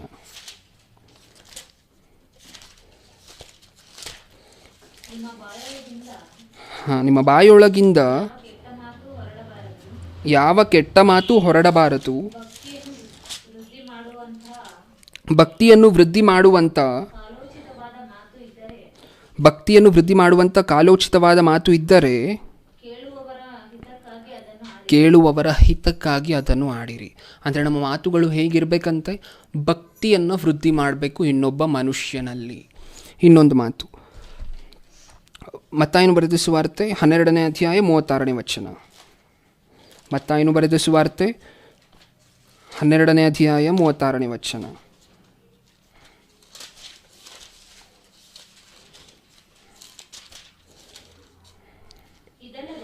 ಇದಲ್ಲದೆ ನಾನು ನಿಮಗೆ ಹೇಳುವುದೇನೆಂದರೆ, ಮನುಷ್ಯರು ಸುಮ್ಮನೆ ಆಡುವ ಪ್ರತಿಯೊಂದು ಮಾತಿನ ವಿಷಯವಾಗಿ ನ್ಯಾಯ ವಿಚಾರಣೆಯ ದಿನದಲ್ಲಿ ಉತ್ತರ ಕೊಡಬೇಕು. ಅಂದರೆ ಏನು ಮಾಡಬೇಕಂತೆ ಪ್ರಿಯರೇ? ನಾವು ಸುಮ್ಮನೆ ಆಡ್ತೀವಲ್ವ, ಅಂದರೆ ಅವಶ್ಯಕತೆ ಇಲ್ಲದೆ ಅವಶ್ಯಕತೆಗಿಂತ ಹೆಚ್ಚಾಗಿ ಮಾತಾಡ್ತೀವಲ್ವ ಈ ಪ್ರಪಂಚದಲ್ಲಿ, ಅದಕ್ಕೆ ನ್ಯಾಯ ವಿಚಾರಣೆಯ ದಿನದಲ್ಲಿ ದೇವರ ಮುಂದೆ ಲೆಕ್ಕ ಕೊಡಬೇಕು. ಸುಮ್ಮನೆ ಆಡುವಂತಹ ಮಾತಿಗೆ ಲೆಕ್ಕ ಕೊಡಬೇಕು ಅಂತ ಹೇಳಿದ್ರೆ, ನಾವು ಸುಳ್ಳುಗಳನ್ನು ಆಡಿದ್ರೆ ಏನು ಪ್ರಿಯರೇ ಗತಿ ಏನು? ನಮ್ಮ ಭವಿಷ್ಯತ್ ಹೇಗಿರುತ್ತೆ ಅಲ್ಲಿ ಮರಣ ಹೊಂದಿದ ನಂತರ? ಯೋಚನೆ ಮಾಡಬೇಕಾಗತ್ತೆ. ಅಂದರೆ ಸುಮ್ಮನೆ ಆಡುವಂತಹ ಮಾತಿನ ವಿರುದ್ಧವಾಗೇ ದೇವರು ಇಷ್ಟೊಂದು ಕೋಪವಾಗಿದ್ದರೆ, ಇನ್ನು ಸುಳ್ಳುಗಳನ್ನು ಹೇಳಿದ್ರೆ ಈ ಪ್ರಪಂಚದಲ್ಲಿ ಹೇಗಿರುತ್ತೆ ನಮ್ಮ ಮುಂದಿನ ಜೀವನ? ಅಂದರೆ ಮರಣ ಹೊಂದಿದ ನಂತರ ಆ ಜೀವನ ಹೇಗಿರುತ್ತೆ? ಇನ್ನೊಂದು ಮಾತನ್ನು ನೋಡಿ ಪ್ರಿಯರೇ, ಜ್ಞಾನೋಕ್ತಿಗಳು 10ನೇ ಅಧ್ಯಾಯ 19ನೇ ವಚನ. ಜ್ಞಾನೋಕ್ತಿಗಳು 10ನೇ ಅಧ್ಯಾಯ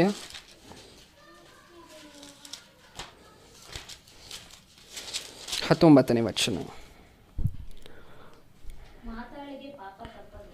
ಮಾತಾಳಿಗೆ ಪಾಪ ತಪ್ಪದು, ಮೌನಿಯು ಮತಿವಂತ. ಇಲ್ಲೊಂದು ಮಾತನ್ನು ಹೇಳಿದ್ದಾರೆ ಪ್ರಿಯರೇ, ಮಾತಾಳಿಗೆ ಪಾಪ ತಪ್ಪದು. ಮಾತಾಳಿ ಅಂದರೆ ಅವಶ್ಯಕತೆಗಿಂತ ಹೆಚ್ಚಾಗಿ ಮಾತನಾಡುವಂಥವನು ಅಥವಾ ಅವಶ್ಯಕತೆ ಇಲ್ಲದೇ ಇರುವಂತಹ ಸಂದರ್ಭದಲ್ಲಿ ಮಾತನಾಡುವಂಥವನು, ಅವನಿಗೆ ಪಾಪ ಅನ್ನುವಂತಹದ್ದು ತಪ್ಪೋದಿಲ್ಲ. ಇದು ದೇವರು ಸ್ವತಃ ತಾನೇ ಕೊಟ್ಟಿರುವಂಥ ಎಚ್ಚರಿಕೆ ತನ್ನ ಮಕ್ಕಳಿಗೆ. ನೀವು ಸುಳ್ಳು ಹೇಳಬಾರ್ದು ಅಂತ ಒಂದಷ್ಟು ವಚನಗಳನ್ನು ಬರೆಸಿ. ಹಾಗಾದರೆ ನಮ್ಮ ಮಾತು ಹೇಗಿರಬೇಕು, ಇನ್ನು ಯಾವ ಥರ ಮಾತಾಡಬೇಕು ನಾವು ಅಂತ ನಮ್ಮ ಮನಸ್ಸಿನಲ್ಲಿ ಪ್ರಶ್ನೆ ಬಂದರೆ ಅದಕ್ಕೂ ಸಹ ಉತ್ತರವಾಗಿ ಸತ್ಯವೇದದಲ್ಲಿ ಬರೆಸಿದ್ದಾರೆ. ತುಂಬ ಮಾತನಾಡಿದ್ರೆ ಮಕ್ಕಳ ಪಾಪ ಅನ್ನುವಂತಹದ್ದು ತಪ್ಪೋದಿಲ್ಲ. ನೋಡಿಕೊಂಡು ಹುಷಾರಾಗಿ ಹಿಡಿದು ಮಾತನಾಡಿ ಅಂತ ದೇವರು ಹೇಳಿದ್ದಾರೆ. ಇನ್ನು ಕ್ರೈಸ್ತರು ಮಾಡುವಂತಹ ತಪ್ಪುಗಳು, ಕ್ರೈಸ್ತರು ಹೇಳುವಂತಹ ಸುಳ್ಳುಗಳ ವಿಚಾರವಾಗಿ ಬರೋದಾದರೆ, ನಾವು ಇಷ್ಟೊತ್ತು ನೋಡಿದ್ದು ಈ ಪ್ರಪಂಚದಲ್ಲಿ ಎಲ್ಲ ಜನರಿಗೂ ಬೇಕಾಗಿರುವಂತಹ ಸಂಗತಿ. ಏನು ಹೇಳ್ತಾರೆ ಪ್ರಿಯರೇ ಕ್ರೈಸ್ತರು ಸುಳ್ಳು? ಆಗಲೇ ಕ್ರೈಸ್ತರಿಗೆಲ್ಲ ಒಂದು ಪ್ರಶ್ನೆ ಬಂದಿರುತ್ತೆ ಮನಸ್ಸಲ್ಲಿ, ನಾವು ಸುಳ್ಳು ಹೇಳ್ತೀವಾ? ಇಲ್ವಲ್ಲ. ಕ್ರೈಸ್ತರು ಹೇಳುವಂತಹ ಮೊದಲನೆಯ ದೊಡ್ಡ ಸುಳ್ಳೇನು ಗೊತ್ತಾ? ಇನ್ನೊಬ್ಬರು ಬಂದು ನೀವು ಕ್ರೈಸ್ತರ ಅಂದರೆ ಇಲ್ಲ ಅಂತಾರೆ ಬಹುತೇಕ ಜನ. ಇದೇ ಕ್ರೈಸ್ತರು ಮಾಡುವಂತಹ ದೊಡ್ಡ ತಪ್ಪು. ಇವರು ಕ್ರೈಸ್ತರು ಅಂತ ಹೇಳಿ ಪಕ್ಕದ ಮನೆಯವರಿಗೂ ಸಹ ಗೊತ್ತಿರೋದಿಲ್ಲ. ಇಷ್ಟು ದಿನ ಅವ್ರು ಕೇಳಿದ್ರೂ ಸಹ ಏನು ಹೇಳ್ತಾರೆ? ಅಲ್ಲ. ಹೀಗೇನ ಹೇಳಿದ್ದಾರೆ ದೇವರು ಸತ್ಯವೇದದಲ್ಲಿ? ಮನುಷ್ಯರ ಮುಂದೆ ಯೇಸುವನ್ನು ಒಪ್ಕೋಬೇಕು, ಆಗಲೇ ಯೇಸು ಕ್ರಿಸ್ತರು ಸಹ ದೂತರ ಮುಂದೆ ನಮ್ಮನ್ನು ಒಪ್ಕೋತಾರೆ, ನನ್ನ ಜನ ಅಂತ ಅವರು ಒಪ್ಕೋತಾರೆ. ಅವ್ರು ಒಪ್ಕೊಂಡ್ರೇ ನಾವು ಪರಲೋಕಕ್ಕೆ ಹೋಗುವಂತಹದ್ದು. ಅಂದರೆ ನಾವು ಪರಲೋಕಕ್ಕೆ ಹೋಗಬೇಕಾದ್ರೆ ಮೊಟ್ಟ ಮೊದಲು ಮಾಡಬೇಕಾಗಿರುವಂಥ ಕೆಲಸ ಏನು? ನಾವು ಕ್ರೈಸ್ತರು ಅಂತ ಹೇಳಿ ಒಂದು ಪ್ರಶ್ನೆ ಬಂದಾಗ ಸುಳ್ಳು ಹೇಳದಂತೆ ಅದನ್ನು ಒಪ್ಕೋಬೇಕು. ಇನ್ನೊಂದು ಪ್ರಶ್ನೆಯನ್ನು ಈ ನಡುವೆ ಕ್ರೈಸ್ತರೆಲ್ಲರೂ ಎತ್ತಿದ್ದಾರೆ. ಏನು ಗೊತ್ತಾ? ಹಾಗಾದರೆ ಪೇತ್ರನೂ ಸಹ ಸುಳ್ಳು ಹೇಳಿದ್ರಲ್ಲ ಯೇಸು ಕ್ರಿಸ್ತರನ್ನು ಹಿಡ್ಕೊಡ್ಬೇಕಾದ್ರೆ, ನೀನು ಯೇಸು ಕ್ರಿಸ್ತನವನ ಅದೇ ನೀನು ಅವನಿಗೆ ಸಂಬಂಧಪಟ್ಟವನು ಅಂತ ಕೇಳಿದ್ದಕ್ಕಿಲ್ಲ ಅಂತ ಹೇಳಿದ್ರಲ್ಲ ಪೇತ್ರನು, ಅದು ಸುಳ್ಳಲ್ವಾ? ಹಾಗಾದರೆ ನಮಗೂ ಚಾನ್ಸ್ ಇದೆ ಸುಳ್ಳು ಹೇಳಲಿಕ್ಕೆ ಅಂತ ಅಂದ್ಕೊಂಡಿದ್ದಾರೆ ತುಂಬ ಜನ. ಪೇತ್ರನು ಎಷ್ಟು ಬಾಧೆ ಪಡ್ತಾರೆ ಗೊತ್ತಾ ಹೇಳಿರುವಂತಹ ಸುಳ್ಳಿಗೆ? ಅಷ್ಟು ಬಾಧೆ ಪಟ್ಟು ಪಶ್ಚಾತ್ತಾಪ ಪಡ್ತಾರೆ. ಅದರ ಅರ್ಥ ಏನು? ಒಬ್ಬ ವ್ಯಕ್ತಿ ಪಶ್ಚಾತ್ತಾಪ ಪಟ್ಟಿದ್ದಾನೆ ಅಂತ ಹೇಳಿದ್ರೆ ತಾನು ಹೇಳಿರುವಂತಹ ಸುಳ್ಳಿಗೆ ಅದು ತಪ್ಪು ಅಂತನ ಸರಿ ಅಂತನ? ತಪ್ಪು ಮಾಡಿದ್ದೀನಿ ಅಂತ ಅಲ್ವಾ ಪಶ್ಚಾತ್ತಾಪ ಪಟ್ಟಿರೋದು. ಮತ್ತು ಅದೇ ತಪ್ಪನ್ನು ಈಗ ಕ್ರೈಸ್ತರು ಯಾಕೆ ಮಾಡಬೇಕು? ಒಮ್ಮೆ ಆಲೋಚನೆ ಮಾಡಿ ನೋಡೋಣ. ಕ್ರೈಸ್ತರು ಅಂತ ಹೇಳಿ ಹೆಮ್ಮೆಯಿಂದ ಈ ಲೋಕಕ್ಕೆ ಸಾರುವಂತಹ ಬಾಧ್ಯತೆಯನ್ನೇ ನಮಗೆ ಕೊಟ್ಟಿದ್ದಾರೆ ದೇವರು. ಇನ್ನು ಕ್ರೈಸ್ತರೇ ಅಲ್ಲ ಅಂತ ಹೇಳಿ ನಾವು ಹೇಳ್ಕೊತಾ ಇದ್ದೀವಿ ಈ ಪ್ರಪಂಚಕ್ಕೆ. ಹಾಗಾದರೆ ದೇವರು ಸುಳ್ಳಿನ ಬಗ್ಗೆ ಇಷ್ಟೊಂದು ಎಚ್ಚರಿಕೆ ವಹಿಸಿ ಏನಕ್ಕೋಸ್ಕರ ನನ್ನ ಮಕ್ಕಳು ಸುಳ್ಳು ಹೇಳದೇ ಇರಬೇಕು ಅಂತ ಬರೆಸಿದ್ದಾರೆ. ಕೊನೆಯದಾಗಿ ಒಂದು 4 ವಚನಗಳನ್ನು ನೋಡ್ಕೊಂಡು ಮುಗಿಸ್ಕೊಳ್ಳೋಣ. ಏನಕ್ಕೋಸ್ಕರ ದೇವರು ನಾವು ಪರಿಶುದ್ಧರಾಗಿರಬೇಕು, ತನ್ನ ಮಕ್ಕಳಾಗಿರುವಂಥ ನಾವು ಸತ್ಯವನ್ನೇ ಹೇಳಬೇಕು, ಸುಳ್ಳು ಹೇಳಬಾರ್ದು, ಈ ಒಂದು ಉದ್ದೇಶವನ್ನು ದೇವರು ಏನಕ್ಕೋಸ್ಕರ ಹೊಂದಿದ್ದಾರೆ ಅಂತ ಹೇಳಿ ನಾವು ನೋಡಿದಾಗ ಯೋಹಾನನು ಬರೆದ ಸುವಾರ್ತೆ ಯೋಹಾನನು ಬರೆದ ಸುವಾರ್ತೆ 10ನೇ ಅಧ್ಯಾಯ 34ನೇ ವಚನ. ಯೋಹಾನನು ಬರೆದ ಸುವಾರ್ತೆ 10ನೇ ಅಧ್ಯಾಯ 34ನೇ ವಚನ. ಅದಕ್ಕೆ ಯೇಸು, ನೀವು ದೇವರುಗಳೇ ಎಂದು ನಾನು ಹೇಳಿದೆನು ಎಂಬುದಾಗಿ ನಿಮ್ಮ ಧರ್ಮಶಾಸ್ತ್ರದಲ್ಲಿ ಬರೆದದ್ದೆಯಲ್ಲ. ಅಂದರೆ ಏನಂತ ಇದ್ದಾರೆ ನಮ್ಮನ್ನು, ಮನುಷ್ಯರನ್ನು ಯೇಸು ಕ್ರಿಸ್ತರು ಏನಂತ ಇದ್ದಾರೆ ನೋಡಿ. ಅದಕ್ಕೆ ಯೇಸು, ನೀವು ದೇವರುಗಳೇ ಎಂದು ನಾನು ಹೇಳಿದೆನು ಎಂಬುದಾಗಿ ನಿಮ್ಮ ಧರ್ಮಶಾಸ್ತ್ರದಲ್ಲಿ ಬರೆದದ್ದೆಯಲ್ಲ. ಅಂದರೆ ನೀವು ದೇವರುಗಳೇ ಅಂತ ಯೇಸು ಕ್ರಿಸ್ತರು ಮನುಷ್ಯರನ್ನು ಸಂಬೋಧಿಸಿ ಹೇಳ್ತಿದ್ದಾರೆ. ಏನಕ್ಕೆ ಹೋಲಿಸಿದ್ದಾರೆ ನಮ್ಮನ್ನು? ದೇವರುಗಳೇ ಅಂತ ಹೇಳಿ ಕರೆದಿದ್ದಾರೆ. ಒಬ್ಬ ರಾಜನಿಗೆ ಹುಟ್ಟಿದ್ರೆ ಯುವರಾಜ ಆಗಿರ್ತಾನೆ, ಆಮೇಲೆ ರಾಜನಾಗ್ತಾನೆ. ಹಾಗೆ ಈ ಲೋಕದಲ್ಲಿ ಒಂದು ಪ್ರಾಣಿಗೆ ಹುಟ್ಟು, ಒಂದು ನಾಯಿಗೆ ಮರಿ ಅನ್ನುವಂತಹದ್ದು ಹುಟ್ಟಿತು ಅಂದ್ಕೊಳ್ಳಿ, ನಾವೇನಂತ ಕರಿತೀವಿ ಅದನ್ನು? ನಾಯಿ ಮರಿ ಅಂತ ಕರಿತೀವಿ. ಹಾಗೆ ನಾವು ಸಹ ಹುಟ್ಟಿರುವಂತಹದ್ದು ಯಾರಿಗೆ? ಆದಾಮನನ್ನು ಹೆತ್ತಿರುವಂತಹ ವ್ಯಕ್ತಿ ಯಾರು? ದೇವರು. ದೇವರಿಗೆ ಹುಟ್ಟಿದ ನಂತರ ಈ ಪ್ರಪಂಚದಲ್ಲಿರುವಂತಹ ಪ್ರತಿಯೊಬ್ಬೊಬ್ಬರೂ ಸಹ ದೇವರುಗಳೇ ಆಗಿರಬೇಕು ಅಂತ ದೇವರು ಕೋರ್ಕೊಂಡ್ರು. ಈಗ ಯೋಚನೆ ಮಾಡಿ ನೋಡಿ ಪ್ರಿಯರೇ, ದೇವರೇನೋ ನಮ್ಮನ್ನು ದೇವರುಗಳು ಅಂತ ಹೇಳಿ ಆ ಒಂದು ಲೆವೆಲನ್ನು, ಆ ಒಂದು ಸ್ಟೇಟಸನ್ನು ಕೊಟ್ಟಿದ್ದಾರೆ. ನಾವು ಈ ತಪ್ಪುಗಳಾಗಿರುವಂತಹ ಈ ಸುಳ್ಳುಗಳು, ಮೋಸಗಳು, ಸುಳ್ಳು ಸಾಕ್ಷಿಗಳು ಇದರಲ್ಲಿ ಬಿತ್ತಿ ಒದ್ದಾಡ್ತಿದ್ದೀವಿ. ಈ ಪ್ರಪಂಚ ಇವತ್ತೂ ಸಹ ಇದೆ. ಅಂದರೆ ನಮಗೆ ಗೊತ್ತಿಲ್ಲದೆ, ಅವಶ್ಯಕತೆ ಇದೆ ಅಂತನೋ ಸುಳ್ಳುಗಳನ್ನು ಹೇಳ್ತಾನೆ ಬರ್ತಾ ಇದ್ದೀವಿ. ದೇವರು ನಮ್ಮನ್ನು ತುಂಬ ಮೇಲಿಟ್ಟಿದ್ದಾರೆ. ನನ್ನ ಮಕ್ಕಳು ಹೀಗೆ ಇರಬೇಕು. ಎಫೆಸದವರಿಗೆ ಬರೆದ ಪತ್ರಿಕೆ ನಿಮಗೆಲ್ಲರಿಗೂ ಗೊತ್ತು. ಒಮ್ಮೆ ಓದಿ ಆ ವಚನವನ್ನು. ಎಫೆಸದವರಿಗೆ ಬರೆದ ಪತ್ರಿಕೆ 1ನೇ ಅಧ್ಯಾಯ 4ರಿಂದ 6 ವಚನಗಳವರೆಗೆ.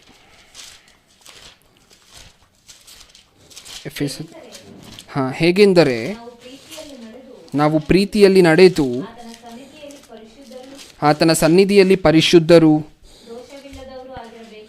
ದೋಷವಿಲ್ಲದವರು ಆಗಿರಬೇಕೆಂದು ನಮ್ಮನ್ನು ಜಗದುತ್ಪತ್ತಿಗೆ ಮುಂಚೆ ಕ್ರಿಸ್ತನಲ್ಲಿ ಆರಿಸಿಕೊಂಡನು. ಹೇಗಿರಬೇಕಂತೆ ನಾವು? ಹೇಗೆಂದರೆ ನಾವು ಪ್ರೀತಿಯಲ್ಲಿ ನಡೆದು ಆತನ ಸನ್ನಿಧಿಯಲ್ಲಿ ಪರಿಶುದ್ಧರು, ದೋಷವಿಲ್ಲದವರು ಆಗಿರಬೇಕೆಂದು. ದೇವರು ಪರಿಶುದ್ಧರು, ಹೌದೋ ಇಲ್ವೋ? ಪರಿಶುದ್ಧರು. ಒಬ್ಬ ತಂದೆ ತಾನು ನೀತಿವಂತನಾಗಿ ಪ್ರಪಂಚದಲ್ಲಿ ಬದುಕ್ತಿದ್ದಾನೆ ಅಂದ್ಕೊಳ್ಳಿ ಪ್ರಿಯರೇ. ಒಬ್ಬ ತಂದೆ ತಾನು ಪೊಲೀಸ್ ಆಫೀಸರ್ ಅಂದ್ಕೊಳ್ಳಿ, ನಿಯತ್ತಾಗಿ ತನ್ನ ಕೆಲಸವನ್ನು ಮಾಡ್ತಾ ಹೋಗ್ತಿದ್ದಾನೆ ಅಂದ್ಕೊಳ್ಳಿ. ತನ್ನ ಮಗ ಇನ್ನೊಬ್ಬ ರೌಡಿ ಥರ ಆಗಬೇಕು ಅಂತ ಅನ್ಕೋತಾನೋ, ಅಥವಾ ನನ್ನಂತೆಯೇ ನನ್ನ ಮಗ ನಿಯತ್ತಾಗಿ ತನ್ನ ಕೆಲಸವನ್ನು ಸಹ ಉದ್ಯೋಗಕ್ಕೆ ಸೇರಿದ ಮೇಲೆ ನಡೆಸಬೇಕು ಅನ್ಕೋತಾನೋ, ನಂತರನೇ ನಿಯತ್ತಾಗಿ ಅವನೂ ಸಹ ಜೀವನ ನಡೆಸಬೇಕು ಅಂತ ಒಬ್ಬ ತಂದೆ ಆಸೆ ಪಡಬೇಕಾದ್ರೆ, ದೇವರು ಆಸೆ ಪಡುವಂತಹದರಲ್ಲಿ ಏನು ತಪ್ಪು? ದೇವರು ಸಹ ಪರಿಶುದ್ಧರು. ಹಾಗೆ ನನ್ನ ಮಕ್ಕಳೂ ಸಹ ದೋಷವಿಲ್ಲದವರಾಗಿರಬೇಕು. ಸುಳ್ಳು ಹೇಳಿದ್ರೆ ದೋಷ ಹತ್ತತ್ತೆ. ನನ್ನ ರೀತಿಯಲ್ಲೇ ನೀತಿವಂತರು, ದೋಷವಿಲ್ಲದಂಥವರು ಆಗಿರಬೇಕು ಅಂತ ದೇವರು ಅಂದ್ಕೊಂಡ್ರು. ಇನ್ನು ಕೊಲೋಸದವರಿಗೆ ಬರೆದ ಪತ್ರಿಕೆ, ಕೊಲೋಸದವರಿಗೆ ಬರೆದ ಪತ್ರಿಕೆ 4ನೇ ಅಧ್ಯಾಯ 6ನೇ ವಚನ, 4-6. ಕೊನೆ ಮಾತು, ನಿಮ್ಮ ಸಂಭಾಷಣೆ ಯಾವಾಗಲೂ ಇಂಪಾಗಿಯೂ ರಸವತ್ತಾಗಿಯೂ ಇರಲಿ. ಹೀಗೆ ನೀವು ಯಾರ್ಯಾರಿಗೆ ಯಾವ್ಯಾವ ರೀತಿಯಲ್ಲಿ ಉತ್ತರ ಹೇಳಬೇಕೋ ಅದನ್ನು ತಿಳಿದುಕೊಳ್ಳುವಿರಿ. ಅಂದರೆ ನಮ್ಮ ಮಾತು ಒಟ್ಟಾರೆಯಾಗಿ ಹೀಗಿರಬೇಕಂತೆ. ಇನ್ನೊಬ್ಬರನ್ನು ಆತ್ಮದಲ್ಲಿ ನಡೆಸುವಂತಹ ಮಾತುಗಳು, ಅಂದರೆ ಭಕ್ತಿಯನ್ನು ವೃದ್ಧಿ ಮಾಡುವಂತಹ ಮಾತುಗಳು ಕಡಿಮೆ ಇರಬೇಕು. ಇಲ್ಲ, ನಮಗೆ ಗೊತ್ತಿಲ್ಲದೇ ಸುಳ್ಳು ಹೇಳಿರ್ತೀವಿ ಎದುರು ಇರುವಂತಹ ವ್ಯಕ್ತಿಯ ಹತ್ರ. ನಮಗೆ ಗೊತ್ತಿಲ್ಲದೆ ನಮ್ಮ ಮಾತಿನಲ್ಲಿ ಪಾಪ ಅನ್ನುವಂತಹದ್ದು ಆಗೋಗಿರುತ್ತೆ. ಅದಕ್ಕೋಸ್ಕರ ಇಷ್ಟು ಎಚ್ಚರಿಕೆಗಳನ್ನು ಏನಕ್ಕೋಸ್ಕರ ಕೊಟ್ಟಿದ್ದಾರೆ ಗೊತ್ತಾ? ಸುಳ್ಳನ್ನು ಹೇಳಬಾರ್ದು. ನಮ್ಮ ಅಂಶದ ಹೆಸರೇನು? ಮನುಷ್ಯನ ನಾಶನಕ್ಕೆ ಕಾರಣವಾಗಿರುವ ಸುಳ್ಳು. ನಾಶನ ಆದ್ರ ಹಿಂದೆ ಮೂರು ಘಟನೆಗಳನ್ನು ನಾವು ನೋಡಿದ್ದೀವಿ. ಒಂದನೆಯದು ಯಾವುದು? ಯಾಕೋಬನನ್ನು ತನ್ನ ಮಕ್ಕಳೇ ಸುಳ್ಳು ಹೇಳಿ ಬಾಧೆ ಪಡಿಸಿರುವಂತಹ ಸಂಗತಿ. ಹಲವಾರು ವರ್ಷಗಳು ಆ ತಂದೆಗೆ ಕಷ್ಟ ಇತ್ತು. ಎರಡನೇದಾಗಿ ಎಲೀಷನು ಮತ್ತು ಅವನ ಸೇವಕನಾಗಿರುವಂತಹ ಗೆಹಾಜಿಯ ಸಂಗತಿ. ಗೆಹಾಜಿ ಬಂದು ತನ್ನ ಯಜಮಾನ ಹತ್ರನೇ ಸುಳ್ಳು ಹೇಳ್ತಾನೆ. ಅದಕ್ಕೋಸ್ಕರ ಶಿಕ್ಷೆ ಆಗಿರುವಂತಹದ್ದು ಏನು? ಕುಷ್ಠ. ಇನ್ನು ಮೂರನೇದಾಗಿ ಅನನೀಯ ಸಫೈರಳ ಸಂಗತಿ. ಇವರಿಬ್ಬರೂ ಸಹ ಸುಳ್ಳು ಹೇಳಿದ್ದಕ್ಕೆ ತಮ್ಮ ಪ್ರಾಣವನ್ನೇ ಕಳ್ಕೊಂಡ್ರು. ಇಷ್ಟು ಮಾತ್ರ ನಾವು ಗೊತ್ತಿತ್ತು. ಆದರೆ ಸತ್ತ ಮೇಲೂ ಸಹ, ಪ್ರಾಣ ಕಳೆದುಕೊಂಡ ನಂತರವೂ ಸಹ ಮತ್ತೆ ಎರಡನೇ ಸಾರಿ ನಾವು ಸಾಯ್ತೀವಿ. ಯಾಕೆ?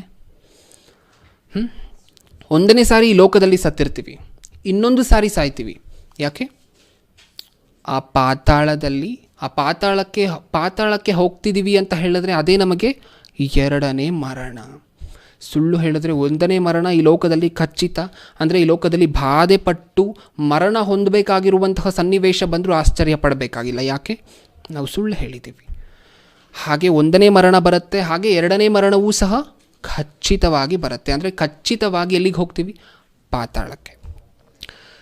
ಪ್ರಿಯರೇ, ಈ ಪ್ರಪಂಚದಲ್ಲಿ ನೀವು ನೋಡ್ತಿರ್ತೀರ, ಬಹಳಷ್ಟು ಜನರಿಗೆ ಎಕ್ಸ್ಪೀರಿಯನ್ಸ್ ಆಗಿರುತ್ತೆ. ಒಂದು ಸುಳ್ಳನ್ನು ಹೇಳಿರ್ತಾರೆ, ಇನ್ನೊಂದು ಸುಳ್ಳು ತಾನಷ್ಟಕ್ಕೆ ತಾನೇ ಬರುತ್ತೆ. ಈಗ ಒಂದು ಸಂದರ್ಭವನ್ನು ನಾವು ನೋಡಿದ್ದೀವಿ. ಯಾರ ಸಂದರ್ಭ? ಎಲೀಷನ ಸಂದರ್ಭ. ಎಲೀಷನು ಹಾಗೂ ತನ್ನ ಸೇವಕನಾಗಿರುವಂತಹ ಗೆಹಾಜಿಯ ಸಂದರ್ಭ. ಏನು ಹೇಳ್ತಾರೆ? ಎಲ್ಲಿಗೆ ಹೋಗಿದ್ದೆ ಅಂತ ಯಾರನ್ನ ಕೇಳ್ತಾರೆ? ಎಲೀಷನು ಗೆಹಾಜಿಯನ್ನು ಕೇಳ್ತಾರೆ. ಗೆಹಾಜಿ ಏನಂತಾರೆ? ಎಲ್ಲಿಗೂ ಸಹ ಹೋಗಿರಲಿಲ್ಲ. ಒಂದೇ ಪ್ರಶ್ನೆಯಲ್ಲಿ ಮುಗ್ದೋಯ್ತು, ಒಂದೇ ಒಂದು ಸುಳ್ಳಾಯಿತು ಅಂದ್ಕೊಳ್ಳಿ ಪ್ರಿಯರೇ. ಅದೇ ಎರಡನೇ ಪ್ರಶ್ನೆ ಕೇಳಿದ್ರು ಅಂದ್ಕೊಳ್ಳಿ, ಎರಡನೇ ಸುಳ್ಳು ಬರ್ತಿತ್ತೋ ಇಲ್ವೋ? ಬರ್ತಿತ್ತು. ಅಂದರೆ ಒಂದು ಪ್ರಶ್ನೆಗೆ ಒಂದು ಸುಳ್ಳು, ಇನ್ನೊಂದು ಪ್ರಶ್ನೆ ಕೇಳಿದಾಗ ಎದುರಿನ ವ್ಯಕ್ತಿ ಇನ್ನೊಂದು ಸುಳ್ಳು ಖಚಿತವಾಗಿ ಬರುತ್ತೆ. ಒಂದು ಸುಳ್ಳಾದ ನಂತರ ಇನ್ನೊಂದು ಸುಳ್ಳು, ಇನ್ನೊಂದು ಸುಳ್ಳಾದ ನಂತರ ಇನ್ನೊಂದು ಸುಳ್ಳು. ಈ ರೀತಿ ಮುಂದುವರಿದು ಹೋಗುತ್ತೆ. ಯಾವಾಗವರೆಗೂ ಮುಂದುವರಿಯುತ್ತೆ ಗೊತ್ತಾ? ನಮ್ಮ ಸಾವಿನವರೆಗೂ. ಯಾರ ಮಾಯೆಯಲ್ಲಿ ಇದ್ದೀವಿ? ಸೈತಾನನ ಮಾಯೆಯಲ್ಲಿ. ಯಾರನ್ನ ತಂದೆಯಾಗಿ ಸ್ವೀಕರಿಸಿದ್ದೀವಿ? ಸೈತಾನನನ್ನು. ಇನ್ನು ಪರಲೋಕ ಹೇಗೆ ಕೊಡ್ತಾರೆ ಪ್ರಿಯರ ದೇವರು? ಯೋಚನೆ ಮಾಡಿ ನೋಡಿ. ಆ ತಂದೆಯೇನೋ ನನ್ನ ಮಕ್ಕಳು, ರಾಜರು, ಯಾಜಕರು, ಏರ್ಪಡಿಸಲಾಗಿರುವಂತಹ ಜನರು, ಮೀಸಲಾಗಿರುವಂತಹ ಪ್ರಜೆಯು, ಹೌದಲ್ವಾ, ರಾಜವಂಶಸ್ಥರು, ಈ ರೀತಿ ಬಿರುದುಗಳನ್ನೆಲ್ಲ ಕೊಟ್ಟಿದ್ದಾರೆ. ನಾವಿಷ್ಟೊಂದು ಟೈಟಲ್ಗಳನ್ನು ನಮ್ಮ ಹಿಂದೆ ಇಟ್ಕೊಂಡು ಸುಳ್ಳು ಹೇಳ್ಕೊಂಡು ಸುತ್ತಾಡ್ತಿದ್ದೀವಿ ಅಂತ ಹೇಳಿದ್ರೆ ಪ್ರಪಂಚದಲ್ಲಿ ಆ ತಂದೆ ನಮಗೋಸ್ಕರ ಪ್ರತಿನಿತ್ಯವೂ ಸಹ ಬಾಧೆ ಪಡ್ತಿದ್ದಾರೆ. ಇದನ್ನು ಹೀಗೆ ಮುಂದುವರಿಸ್ತಾ ಹೋದರೆ ನಾವು ಸಹ ಸುಳ್ಳುಗಳಿಂದ ಬಾಧೆ ಪಡುವುದರಲ್ಲಿ ಯಾವ ಅನುಮಾನವೂ ಸಹ ಇಲ್ಲ. ಹಾಗಾದರೆ ನಮ್ಮ ಅಂಶದ ಹೆಸರೇನು? ಸುಳ್ಳುಗಳು ಮನುಷ್ಯನ ನಾಶನಕ್ಕೆ ಕಾರಣವಾಗಿರುವ ಸುಳ್ಳು. ಅಂದರೆ ನಿಜವಾಗ್ಲೂ ಸುಳ್ಳು ಕಾರಣವಾಗಿದೆಯಾ? ಆಗಿದೆ. ಈ ಲೋಕದಲ್ಲೂ ನಾವು ನಾಶನವನ್ನು ಹೊಂದುತ್ತೀವಿ. ಹಾಗೆ ಎರಡನೇ ಮರಣ ಅಂದರೆ ಪಾತಾಳಕ್ಕೂ ಸಹ, ನರಕಕ್ಕೂ ಸಹ ನಾವು ಗುರಿಯಾಗ್ತೀವಿ. ಕಣ್ಣು ಮುಚ್ಕೊಳ್ಳಿ. ಇವತ್ತಿಗೆ ಇಷ್ಟು ಅಂಶಗಳು ಪ್ರಿಯರೇ. ಪ್ರಾರ್ಥನೆ ಮಾಡಿ ಮುಗಿಸ್ಕೊಳ್ಳೋಣ. ಪ್ರೀತಿಯುಳ್ಳ ಪರಲೋಕದಲ್ಲಿರುವ ನಮ್ಮ ತಂದೆಗೆ, ಹೌದು ಅಪ್ಪ, ನೀವು ನಮ್ಮನ್ನು ಪ್ರೀತಿಸಿ ನನ್ನ ಮಕ್ಕಳು ಸುಳ್ಳು ಹೇಳಬಾರ್ದು, ಅವರ ಮಾತುಗಳು ಹೀಗೆ ಇರಬೇಕು, ಅವರು ನನ್ನ ರೀತಿಯೇ ಪರಿಶುದ್ಧರು, ದೋಷವಿಲ್ಲದವರಾಗಿರಬೇಕು ಅಂತ ನೀವು ಕೋರ್ಕೊಂಡಿದ್ದೀರಾ. ಅದೇ ರೀತಿ ಈ ಲೋಕದಲ್ಲಿ ನಾವು ಜೀವಿಸಿ ಇತರರನ್ನು ಜೀವಿಸ ಮಾಡುವಂತಹ ಬಲವನ್ನು, ಜ್ಞಾನವನ್ನು, ಪರಿಶುದ್ಧಾತ್ಮರ ಸಹಾಯವನ್ನು ನಮಗೆ ದಯಪಾಲಿಸಿ. ನನ್ನ ಪ್ರಾರ್ಥನೆ ಯೇಸು ಕ್ರಿಸ್ತರ ನಾಮದಲ್ಲಿ ಸಮರ್ಪಿಸಿ ಬೇಡಿಕೊಳ್ಳುತ್ತಿದ್ದೇನೆ, ಪರಲೋಕದಲ್ಲಿರುವ ನಮ್ಮ ತಂದೆಗೆ. ಆಮೆನ್.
ಮನುಷ್ಯರು ಜನ್ಮಿಸಲು ಜನ್ಮಿಸಲು